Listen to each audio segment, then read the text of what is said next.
Selamat sore pemirsa, apa kabar Anda di sore hari ini? Anda sedang menyaksikan Sumatera Utara hari ini, edisi Jumat 23 Februari 2024. Kali ini bersama saya Muhammad Azril Nasution. Dan saya Ziva Zahriani. Seperti biasa pemirsa, sejumlah informasi terkini seputar Sumatera Utara telah dirangkum tim redaksi kami untuk Anda. Dan berikut kita awali informasi selengkapnya.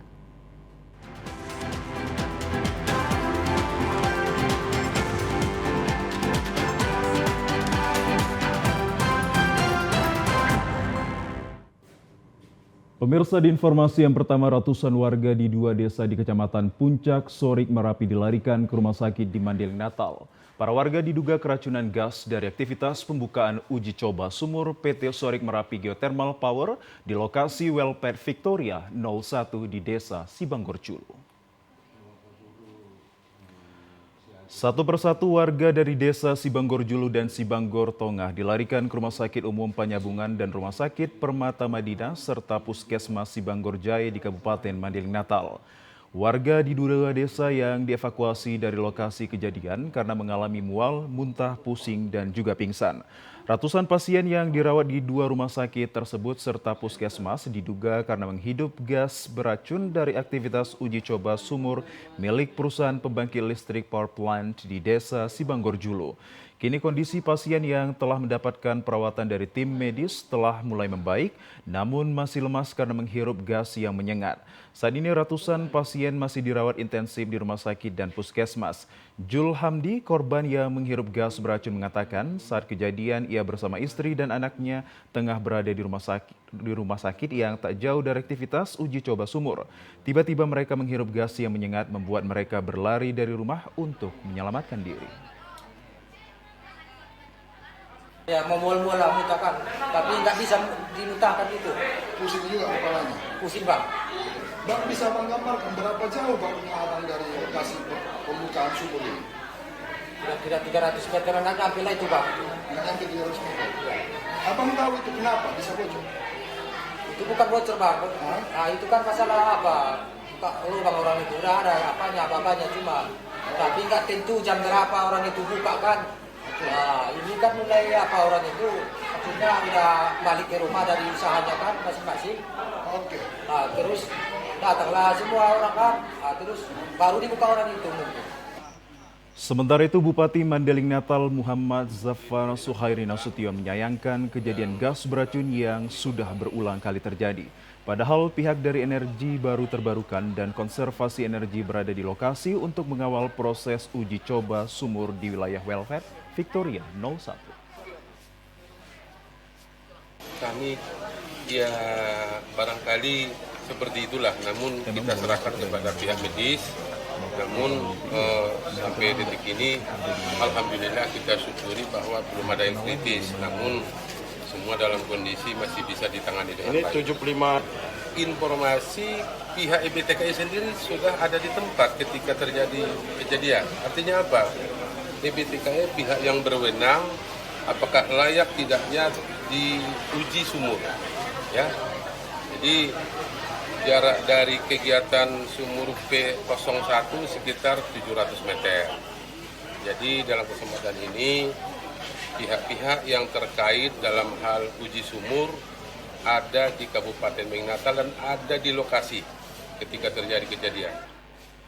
Saat ini kondisi di Desa Sibanggorjulu dan Sibanggor Tongah sudah kondusif dan aparat kepolisian telah berjaga-jaga di lokasi. Sedangkan masyarakat di dua desa tersebut sudah diungsikan ke Desa Sibanggor Jaya.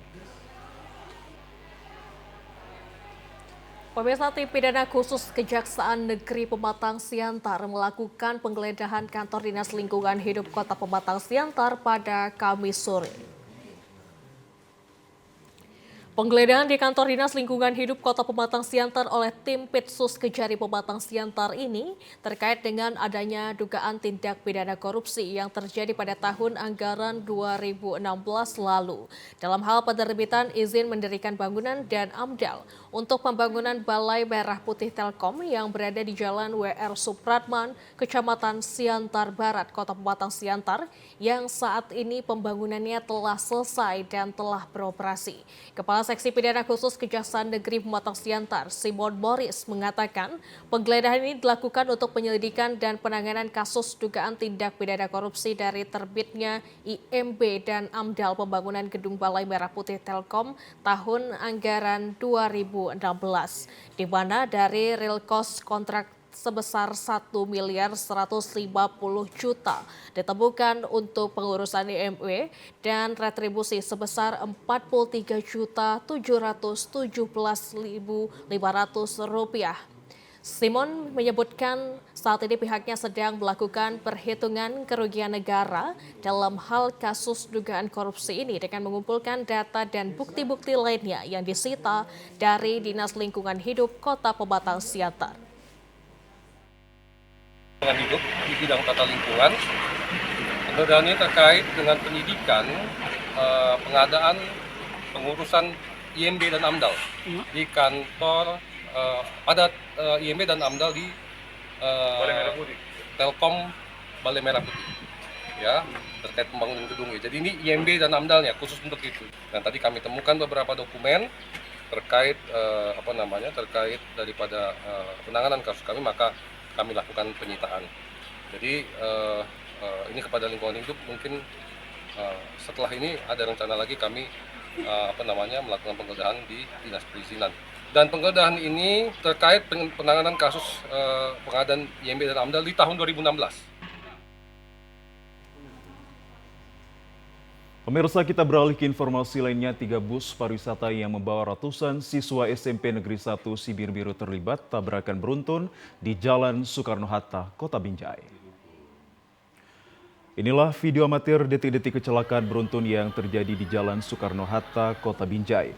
Peristiwa tabrakan beruntun yang melibatkan 3 unit bus pariwisata ini bermula saat ketiga bus yang membawa rombongan anak sekolah SMP Negeri 1 Sibir-Biru berjalan beriringan dari arah Kota Binjai menuju Kota Medan. Setibanya di lokasi kejadian yakni traffic light kilometer 19, kedua bus yang berada di depan memperlambat laju kendaraannya karena lampu traffic light merah. Namun bus ketiga yang dikemudikan Zidan Adeline Syahputra tidak memperhatikan kendaraan di depan sehingga menabrak bagian belakang mobil bus yang berada di depannya dan terjadi tabrakan beruntun. Akibat kejadian tersebut, ketiga bus pariwisata mengalami kerusakan di bagian depan dan belakang bus. Sedangkan seluruh siswa yang berada di dalam 3 unit bus tersebut tidak ada yang mengalami luka dan telah kembali menuju SMP Negeri 1 Sibir-Biru. Polisi yang mendapatkan laporan kecelakaan beruntun langsung ke lokasi. Arus lalu lintas sempat mengalami kemacetan panjang.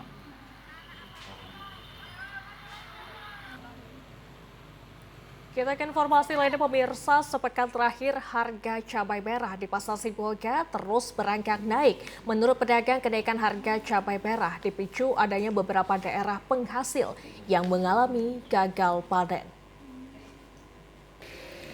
Saat ini para pedagang cabai merah di Pasar Kota Sibolga mematok harga Rp60.000 per kilogramnya dari sebelumnya hanya Rp50.000. Kenaikan harga juga terjadi di tingkat pengecer, di mana harga cabai merah dijual mencapai Rp70.000 per kilogramnya. Menurut pedagang, kenaikan harga cabai merah tersebut justru berimbas dengan turunnya omset dari pedagang. Hal itu disebabkan saat ini kebanyakan dari masyarakat lebih memilih mengurangi jumlah pembeliannya. Yang kakak jual Hari ini 65.000. harga sebelumnya 60, naik 5.000. Itu harga menu lah dah, kalau pengecer 70.000. Harga ecer 70.000. masyarakat sendiri yang beli cabai ada yang mengurangi pembeliannya atau apa? Banyak mengurangi. Mengurangi ya. Hanya berturun lah cabai itu. Hanya turun harga. Kenapa kak? Banyak pembelinya. Tak hanya cabai merah saja yang mengalami kenaikan harga, beras dari berbagai jenis dan merek yang dijual pedagang pun sudah lama mengalami kenaikan harga. Bahkan kenaikan harga rata-rata mencapai Rp2.000 hingga Rp3.000. Persolnya sini. Iya, per solo berapa naiknya bu? Cuman lah aku bilang. Dari 20 tuh 22, tuh 23, tuh 24 begitunya. Itu beras apa aja yang naik? Ada segala jenis naik semua.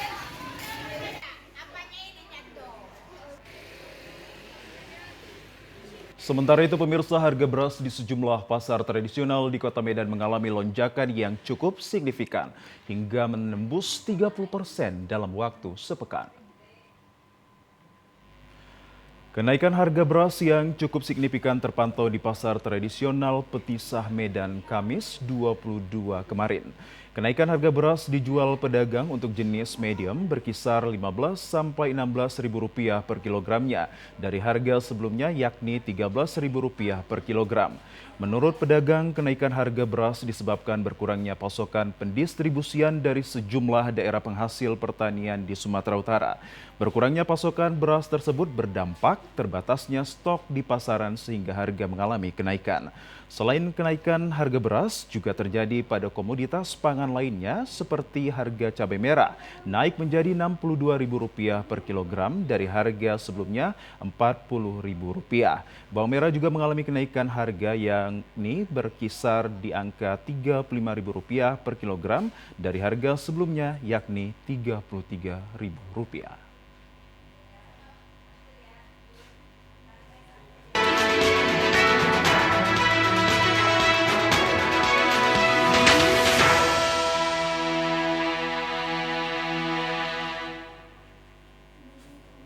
Ya pemirsa, Badan Pengawas Pemilu Sumatera Utara tengah melakukan penelusuran terkait adanya dugaan indikasi pelanggaran pemilu yang ada di wilayah Sumatera Utara.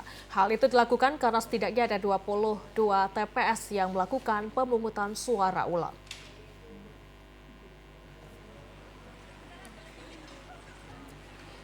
Dari 22 TPS yang melakukan pemungutan suara ulang karena adanya indikasi kecurangan, 2 diantaranya berada di Kota Medan, yaitu TPS 21 Kecamatan Medan Petisah dan TPS 05 Kecamatan Medan Johor. Diketahui PSU 2 TPS Kota Medan itu dilakukan karena adanya dugaan pelanggaran di mana petugas KPPS mengakomodir pemilih yang tidak sesuai dengan syarat dan dapat memberikan hak suaranya. Terkait hal tersebut, Ketua Bawaslu Sumatera Utara Aswin Lubis mengatakan pihaknya tengah melakukan penelusuran terkait dugaan adanya indikasi pelanggaran pemilu. Pihaknya tengah mengumpulkan data dan melakukan pengkajian yang nantinya hasil pengkajian ini akan menjadi keputusan apakah mengarah ke pidana atau tidak. Aswin menyebut bila mana ada indikasi dan terbukti adanya pelanggaran, maka akan ditindaklanjuti karena Bawaslu sendiri ada Gakumdu dan akan diproses. Bawaslu Provinsi Sumatera Utara tidak pernah menutup mata atau menutup telinga terkait dengan persoalan-persoalan yang timbul daripada pelaksanaan pemilu tahun 2024. Indikasi pelanggaran pemilu ini lagi telusuri oleh jajaran kita dari Bawaslu Medan, dan bila mana nanti ada indikasi tersebut memang terbukti bahwasannya ada pelanggaran, maka ini akan berjalan. Pelanggarannya kan belum ada, kita lagi mengumpulkan data, nanti untuk dikaji. Dari hasil pengkajian ini akan dilakukan keputusan apakah dilakukan penelusuran atau bagaimana, apakah ini mengarah kepada pidana atau tidak.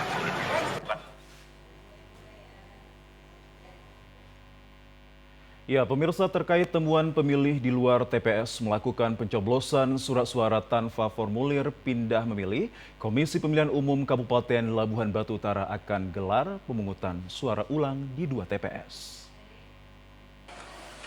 Kedua TPS tersebut yaitu TPS 11 di Desa Teluk Kulai dalam Kecamatan Kualuh Ledong dengan jumlah DPT sebanyak 220 pemilih. Sedangkan di TPS 53 Desa Aikorsik, Kecamatan Aikuo, Kabupaten Labuhan Batu Utara dengan jumlah DPT sebanyak 191 DPT. Ketua Bawaslu Labura Maruli Sitorus mengungkapkan bahwa temuan di TPS 11 ditemukan sebanyak 3 orang warga satu keluarga pemilih luar melakukan pencoblosan surat suara tidak menggunakan formulir pindah memilih.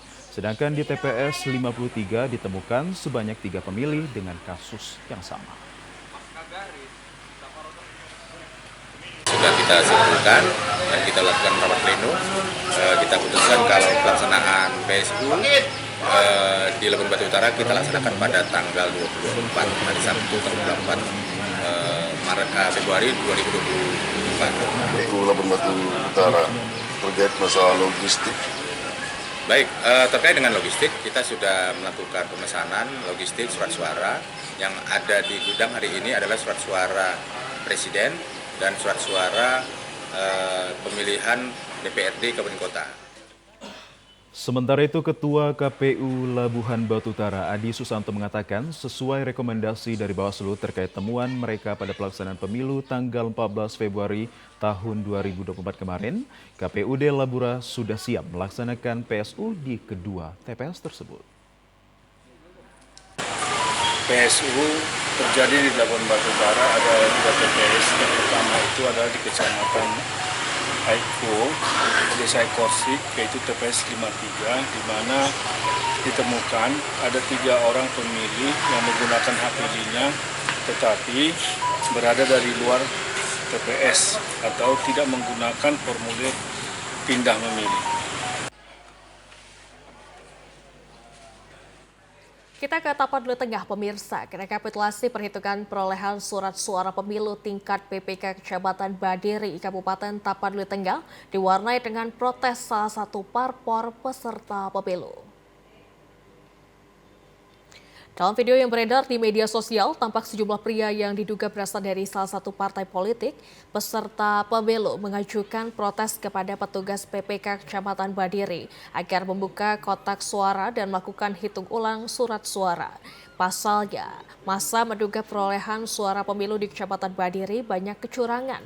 Dalam video tersebut, anggota polisi Polres Tapteng berusaha menenangkan para pria yang melakukan protes karena melakukan pengrusakan kursi yang terdapat di dalam ruangan tempat berlangsungnya perhitungan surat suara.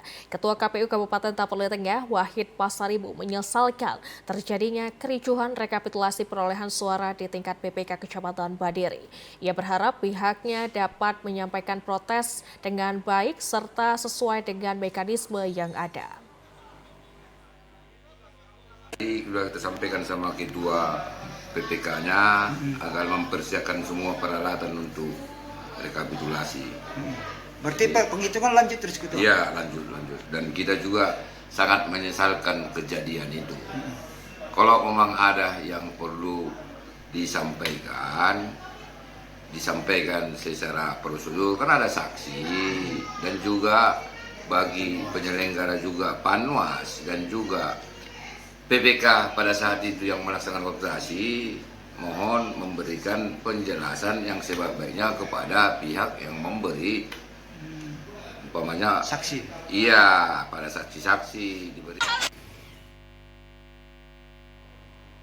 Pemirsa, kami ajak Anda ke informasi lainnya tanggapi wacana hak angket yang digulirkan Paslon 03 Ganjar Mahfud. Menteri Hukum dan HAM yang juga merupakan Ketua Bidang Hukum DPP PDI Perjuangan, Yasona Lauli, angkat bicara. Yasona mendukung sepenuhnya hak angket tersebut.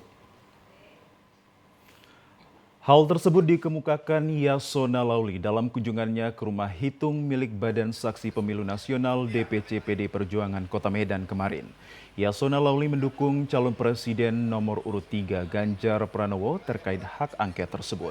Yasona Lauli menjelaskan bahwa dirinya merupakan Ketua DPP Partai Demokrasi Indonesia Perjuangan sehingga harus tegak lurus mengikuti arahan Ketua Umum. Yasona menambahkan dengan adanya hak angket ini akan meminimalisirkan adanya kecurangan.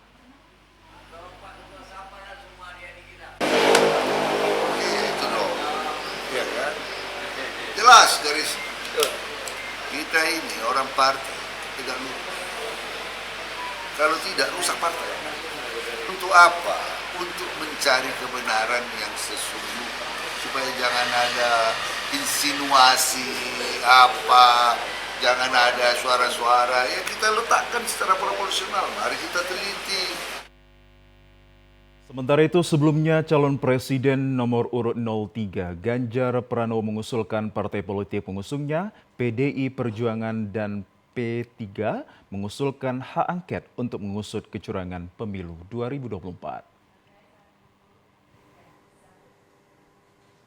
8 hari pasca pemilu, rapat pleno rekapitulasi perhitungan surat suara hasil pemilu hingga Kamis sore di Kota Batang Siantar masih berlangsung di tingkat kecamatan. Rapat pleno rekapitulasi perhitungan suara hasil pemilu di kecamatan yang telah dimulai dari sejak tanggal 17 Februari lalu di Kota Batang Siantar hingga saat ini masih terus berlangsung. Rapat pleno rekapitulasi perhitungan suara hasil pemilu di tingkat kecamatan ini dijadwalkan akan selesai pada tanggal 24 Februari mendatang.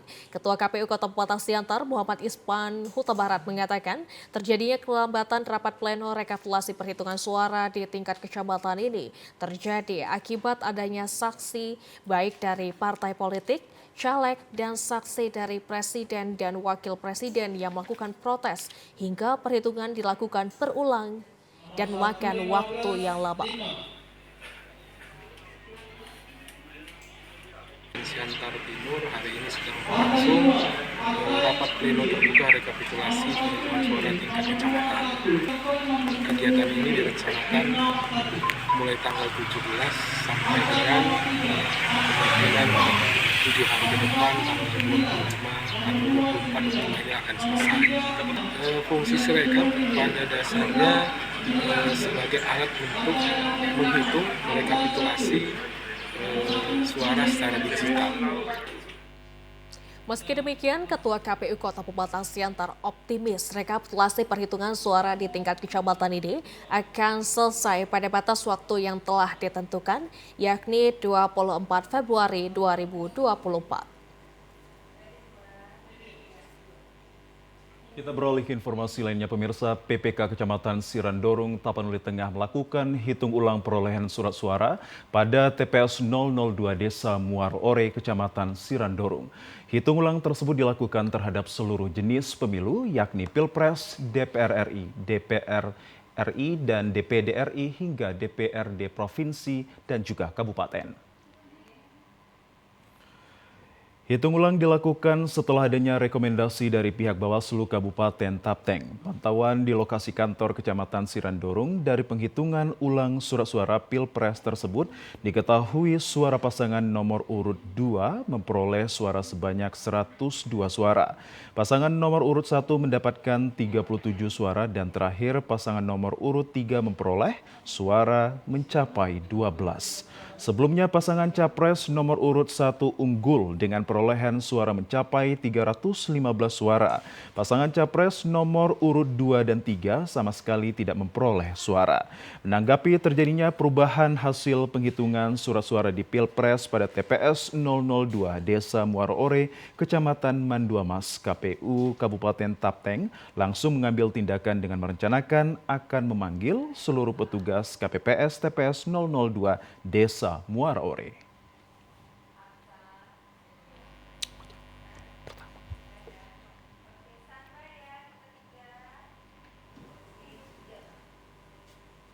Pemirsa, sejumlah informasi menarik dan aktual lainnya akan hadir untuk Anda sesaat lagi. Tetaplah bersama kami akan segera kembali.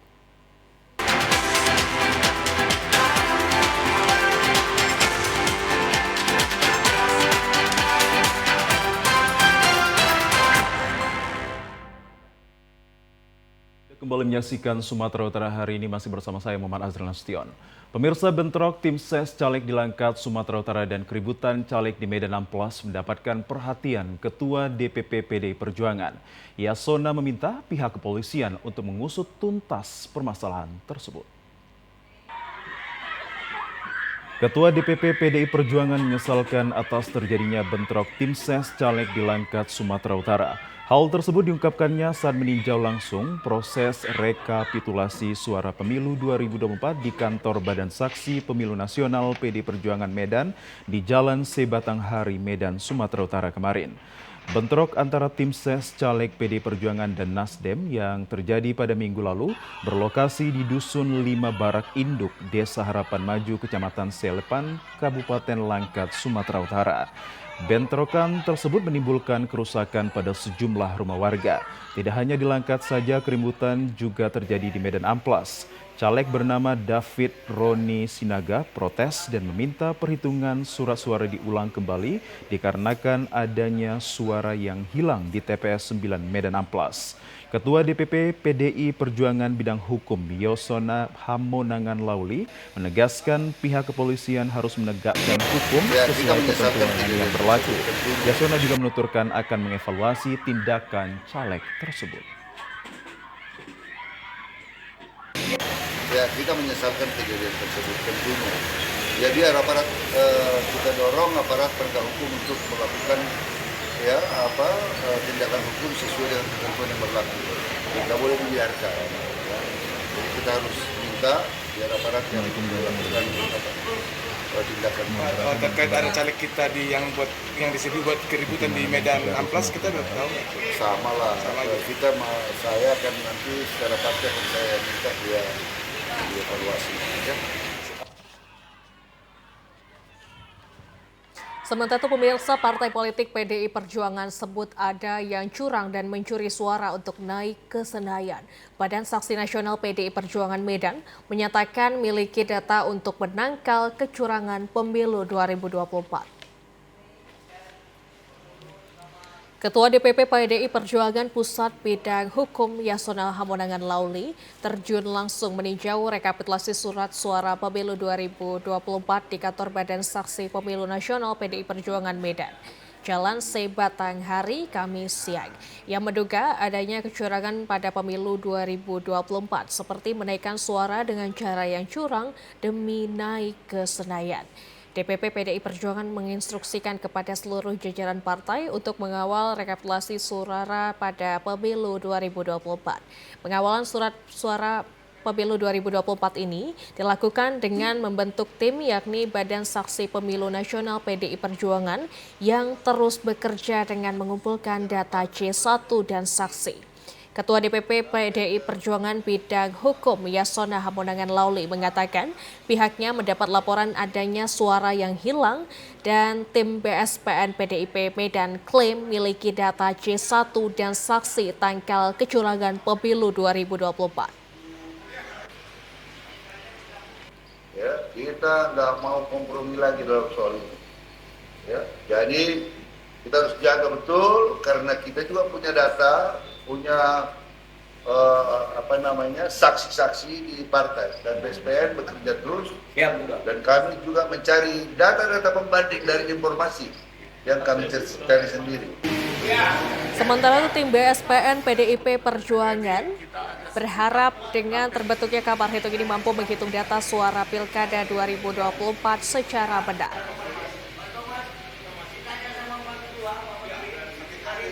Pemirsa, kami ajak Anda ke informasi lainnya. Puluhan masyarakat di lingkungan 4 Kelurahan Kebun Lada, Kecamatan Binjai Utara kemarin menggelar aksi demo ke kantor camat terkait adanya dugaan kecurangan dan penggelembungan perolehan suara pada pemilu tahun 2024. Aksi demo puluhan masyarakat ini dilakukan dengan cara membawa fotokopi data perolehan suara partai politik dan calon anggota legislatif yang ditempel di beberapa karton. Dalam orasinya, masyarakat mengatakan dalam pemilihan umum kali ini sejumlah saksi dari masing-masing partai banyak menemukan dugaan penipuan dan penggelembungan suara di beberapa tempat pemungutan suara yang ada di Kecamatan Binjai Utara. Hal ini terbukti jumlah pemilih tidak sesuai dengan jumlah suara dan C1 yang dipegang masing-masing saksi berbeda jumlahnya dengan C1 plano yang direkap di beberapa TPS yang ada di Kelurahan Kebun Lada. Atas kecurangan tersebut, masyarakat meminta kepada PPK dan KPU Kota Binjai untuk membuka kotak suara agar penipuan yang dilakukan di beberapa TPS terungkap dengan jelas. Jika pihak penyelenggara pemilu tidak bersedia untuk membuka kotak suara, maka warga meminta KPU segera melakukan pemilihan suara ulang di Kota Binjai. Tidak hanya hal tersebut, hasil C1 plano juga berbeda antara jumlah pemilih dengan daftar hadir dan jumlah suara juga berbeda dengan jumlah pemilih. Tahunya kita siapa PPK itu? Tahu kita siapa PPK itu di Bali itu semua? Kita tahu siapa. Pemirsa, guru dari berbagai bidang pendidikan termasuk Kepala Dinas Pendidikan se-Sumatera Utara mengikuti rapat koordinasi pendidikan untuk meningkatkan mutu dan daya kreativitas para guru agar berperan sebagai penggerak pendidikan. Tahan terus. Oke deh. Peran guru penggerak dibutuhkan karena dipercayai mampu meningkatkan mutu pembelajaran di setiap sekolah serta mampu menjadi penunjang bagi jenjang karir. Kepala Balai Besar Guru Penggerak Sumut, Joko Ahmad Zulifan, mengapresiasi antusiasme para guru di Sumatera Utara dalam mengikuti rapat koordinasi yang berlangsung selama 2 hari. Diharapkan hasil rapat koordinasi ini nantinya dapat diterapkan di sekolah masing-masing guna menunjang pembelajaran bagi para murid demi meningkatkan mutu pendidikan. Selain dari Provinsi Sumatera Utara, peserta rakor tersebut juga diikuti dari daerah lain diantaranya Aceh dan juga Riau. Rapat koordinasi di Provinsi Sumatera Utara ini adalah kita dapat bersama-sama berkolaborasi, bergotong royong untuk melaksanakan beberapa program peningkatan kompetensi baik bagi guru dan tenaga pendidikan di Provinsi Sumatera Utara. Salah seorang peserta, Teti Muharmi, mengatakan bahwa materi yang diberikan selama rapat koordinasi ini dapat menambah wawasan serta pengetahuan tak hanya kepada guru, namun juga kepada mitra pendidikan BBGP Sumut.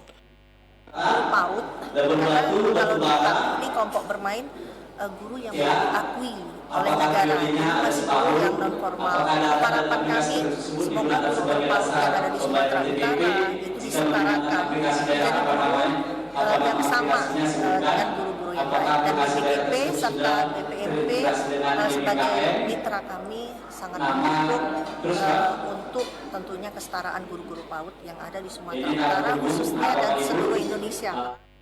Teti juga berharap kegiatan ini mampu menyentuh para guru pendidikan anak usia dini yang selama ini sering dilupakan keberadaannya, padahal guru PAUD memiliki peranan yang sangat penting dalam perkembangan pendidikan anak usia dini.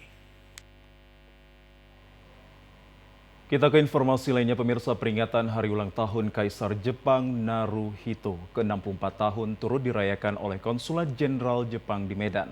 Dihadiri ratusan orang di Medan tadi malam. Hari Ulang Tahun Kaisar Jepang diperingati setiap tahunnya sebagai hari kemerdekaan negara Sakura tersebut. Peringatan itu digelar dengan resepsi makan malam dihadiri oleh para tamu undangan antara lain Sekda Pemerintah Provinsi Sumut, Arif S. Trinugroho, Wali Kota Nanggro Aceh, Tengku Malik Mahmud Al-Haitar, Forkopimda Provinsi dan Kabupaten Kota, serta para konsulat jenderal dan konsul kehormatan dan tokoh masyarakat. Dalam sambutannya, Konsulat Jenderal Jepang di Medan, Takonai Susumu, mengatakan pentingnya Indonesia sebagai mitra strategis dengan Jepang. Jepang akan terus menjalin hubungan persahabatan yang baik dengan Indonesia. Selain kerjasama pembangunan ekonomi, Jepang juga bekerjasama dengan sejumlah kota di Sumatera, antara lain Kota Pekanbaru bekerjasama dengan Kota Kawasaki di bidang energi terbarukan, Kota Jambi dengan Kota Osaka dalam penyediaan air bersih, hingga Kota Medan dengan Kota Yokohama dalam bidang penyediaan air bersih serta tenaga kerja perawat ke Jepang. Hubungan Jepang dan Indonesia itu sudah cukup lama berkembang sampai segini.